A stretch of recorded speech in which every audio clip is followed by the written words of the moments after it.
प्रचोदयात्। ಗಾಯತ್ರಿ ಮಂತ್ರ ಎರಡನೇ ಭಾಗ ತಗೊಳ್ತೀನಿ. ಇದು ಕೂಡ ಸಸಿ ಮನೆಯ ಮಾರ್ಗದರ್ಶನ. ನರ್ಸರಿ, ಪ್ರೈಮರಿ ಕೂಡ ಅಲ್ಲ. ಇದನ್ನು ತಿಳ್ಕೊಳ್ಳೇಬೇಕು. ನಮ್ಮ ಎಮೋಷನ್ಸ್ ಎಲ್ಲ ಒಂದು ಅವೇರ್ನೆಸ್ಸಿಗೆ ಬರಬೇಕು.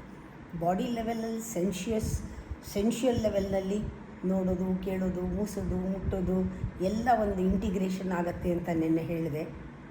ಇವತ್ತು ಹೇಳ್ತಾ ಇದ್ದೀನಿ, ಮನಸ್ಸು ಕೂಡ ಬಹಳ ಮುಖ್ಯ. ಮನಸ್ಸಿನಲ್ಲಿ ಎಮೋಷನ್ಸ್ ಎಲ್ಲವೂ ಕೂಡ ಒಂದು ಅವೇರ್ನೆಸ್ಸಿಗೆ ಬರಬೇಕು, ಒಂದು ಇಂಟಿಗ್ರೇಷನಿಗೆ ಬರಬೇಕು. ನಮ್ಮಲ್ಲಿ ನಾವು ಪರ್ಸೀವ್ ಮಾಡಿದಂಥದ್ದು, ನಾವೇನು ನೋಡ್ತೀವೋ, ನಾವೇನು ಕೇಳ್ತೀವೋ, ಏನು ಮೂಸ್ತೀವೋ, ಏನು ಮುಟ್ತೀವೋ ಅದು ನಮ್ಮ ಮನಸ್ಸಿಗೆ ಹೋಗುತ್ತೆ ಅಂತ ಹೇಳಿದೆ. ಆ ಇಂಟಿಗ್ರೇಷನ್ ಇದ್ದಾಗ ಇಂದ್ರಿಯಗಳಲ್ಲಿ ಮನಸ್ಸು ಕೂಡ ಇಂಟಿಗ್ರೇಟ್ ಆಗಿರುತ್ತೆ. ಯಾವಾಗ ಆಗಲ್ಲ ಮನಸ್ಸು? ನಮ್ಮ ಬುದ್ಧಿ, ಅಹಂಕಾರ, ಅದರ ಇನ್ಫ್ಲೂಯೆನ್ಸ್ನಲ್ಲಿ ಮನಸ್ಸು ಇಂಟಿಗ್ರೇಟ್ ಆಗಲ್ಲ. ನಾವೆಲ್ಲ ಬುದ್ಧಿವಂತರು. ನಮ್ಮ ಬುದ್ಧಿ ಅಹಂಕಾರದ ಜೊತೆಗೆ ಸೇರಿಕೊಂಡಾಗ ಹೇಗೆ ನಮ್ಮ ಮನಸ್ಸು ಇಂದ್ರಿಯಗಳ ಜೊತೆಗೆ ಒಂದಾಗಿ ಸರಿಯಾಗಿ ಕೆಲಸ ಮಾಡೋಕ್ಕೆ ಸಾಧ್ಯ? ಬುದ್ಧಿ ಹೇಳಿದಂಗೆ ಕೇಳಬೇಕು. ಸಮತೋಲನ ಇಲ್ಲದೆ ಇರೋ ಭ್ರಮಾಧೀನವಾದ ಬುದ್ಧಿ ಹೇಳಿದಂಗೆ ಮನಸ್ಸು ಕೇಳಿದಾಗ ನಮ್ಮ ಇಂದ್ರಿಯಗಳಲ್ಲಿ ಇಂಟಿಗ್ರೇಷನ್ ಆಗಲಿ, ಆ ಫುಲ್ಫಿಲ್ಮೆಂಟ್ ಮೈಂಡಲ್ಲಿ ಸಾಧ್ಯ ಇಲ್ಲ.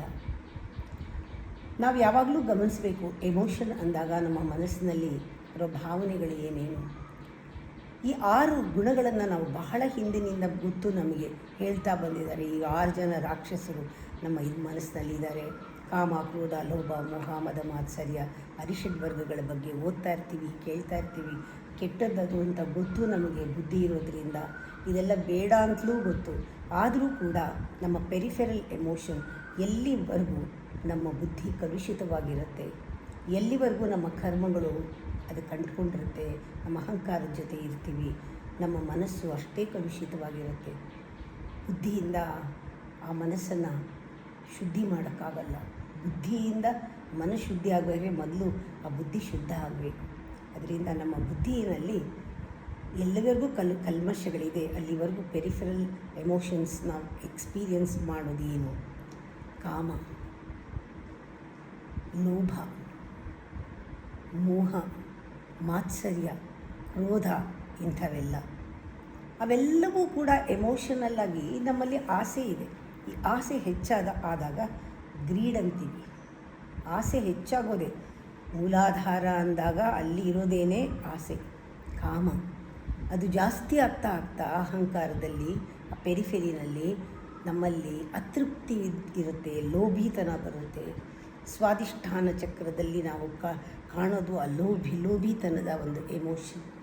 ಮಣಿಪುರದಲ್ಲಿ ಮಾತ್ಸರ್ಯದ ಎಮೋಷನ್, ಅನಾಹತದಲ್ಲಿ ಮೋಹದ ಎಮೋಷನ್, ವಿಶುದ್ಧಿಯಲ್ಲಿ ನಮ್ಮಲ್ಲಿ ಕ್ರೋಧದ ಎಮೋಷನ್, ಅಹಂಕಾರದ ಮದ ಎಮೋಷನ್ ಅಗ್ನಚಕ್ರದಲ್ಲಿ. ಹೀಗೆ ಒಂದೊಂದು ಚಕ್ರದಲ್ಲೂ ಕೂಡ ಎಮೋಷನ್ಸು, ಪೆರಿಫೆರಿ ಎಮೋಷನ್ಸ್ ಎಲ್ಲ ನಾವು ಈ ನೆಗೆಟಿವಿಟಿನೇ ನಮ್ಮಲ್ಲಿ ನೋಡ್ತೀವಿ. ಹೇಗೆ ಆ ಥರ ಇದ್ದಾಗ ರಿಫೈನ್ ಮಾಡಬೇಕಲ್ಲ. ಗಾಯತ್ರಿ ಮಂತ್ರ ಹೇಳಿದಾಗ ಈ ಎಮೋಷನ್ಸ್ ಎಲ್ಲ ರಿಫೈನ್ ಆಗುತ್ತೆ. ಇಲ್ಲದೇ ಇದ್ದರೆ ನಾವು ಅದರ ಆಪೋಸಿಟ್ ಫೀಲ್ ಮಾಡ್ತೀವಿ. ಯಾವುದು ಆಪೋಸಿಟ್ಟು? ತೃಪ್ತಿಯನ್ನು ನಾವು ಆರೋಪ ಮಾಡ್ಕೊಳ್ತೀವಿ. ನಿಜವಾದ ತೃಪ್ತಿ ಇರಲ್ಲ. ಆದರೆ ನಮಗೆ ಅತೃಪ್ತಿ ಅನ್ನೋದು, ದುರಾಸೆ ಅನ್ನೋದು ಕೆಟ್ಟದ್ದು ಅಂತ ಗೊತ್ತು, ನಾವು ಆರೋಪ ಮಾಡ್ಕೊಳ್ತೀವಿ. ಅದನ್ನೇ ಭ್ರಮೆ ಅನ್ನೋದು.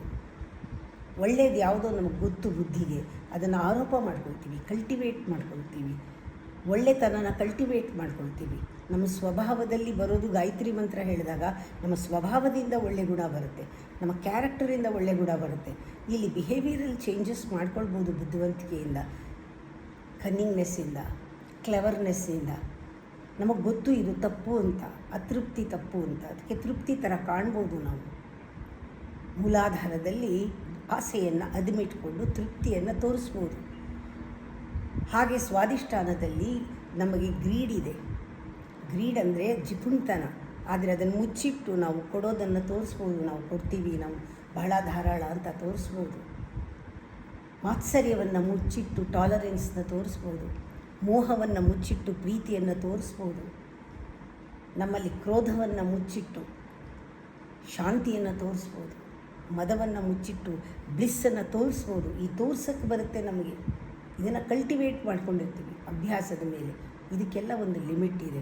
ಇದಾದಮೇಲೆ ಪುನಃ ನಮ್ಮ ಸ್ವಭಾವದಲ್ಲಿ ಹಿಂದಿನಿಂದ ಬಂದ ಆ ಒಂದು ವಾಸನೆಗಳು ಹೊರಗಡೆ ಬರುತ್ತೆ. ಆದರೆ ಗಾಯತ್ರಿ ಮಂತ್ರ ಹೇಳಿದಾಗ ನಿಜವಾಗ್ಲೂ ಎಮೋಷನ್ಸ್ ಯಾವ್ಯಾವುದು ಪೆರಿಫೆರಿನಲ್ಲಿದೆ ಅವೆಲ್ಲ ರೀಫೈನ್ ಆಗುತ್ತೆ. ರೀಫೈನ್ ಆದಾಗ ನಿಮಗೆ ಸಿಕ್ಕ ತೃಪ್ತಿ, ನಿಮಗೆ ಸಿಕ್ಕಂತಹ ಕೊಡುವ ಸ್ವಭಾವ, ಕಂಪ್ಯಾಷನ್, ದಟ್ ಧಾರಾಳ್ತನ, ಪ್ರೇಮ, ಇದಕ್ಕೆ ಅಪೋಸಿಟ್ ಇಲ್ಲವೇ ಇಲ್ಲ.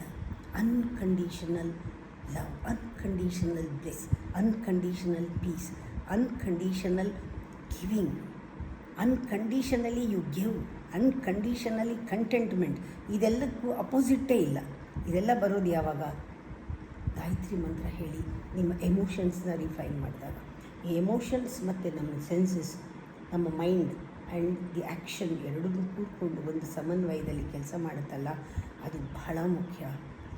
You can bring all the 5 senses into awareness, all the 5 emotion into awareness, and you can refine your emotions. Next ಇನ್ನೊಂದು ರೀಲಲ್ಲಿ ಬುದ್ಧಿಯನ್ನು ಹೇಗೆ ಪ್ರಚೋದನೆ ಮಾಡ್ಬೋದು ಗಾಯತ್ರಿ ಮಂತ್ರದಲ್ಲಿ, ಹೇಗೆ ಇದನ್ನು ಮಾಯೆಯಿಂದ ಬಿಡಿಸೋದು ಅನ್ನೋದು ನೋಡೋಣ.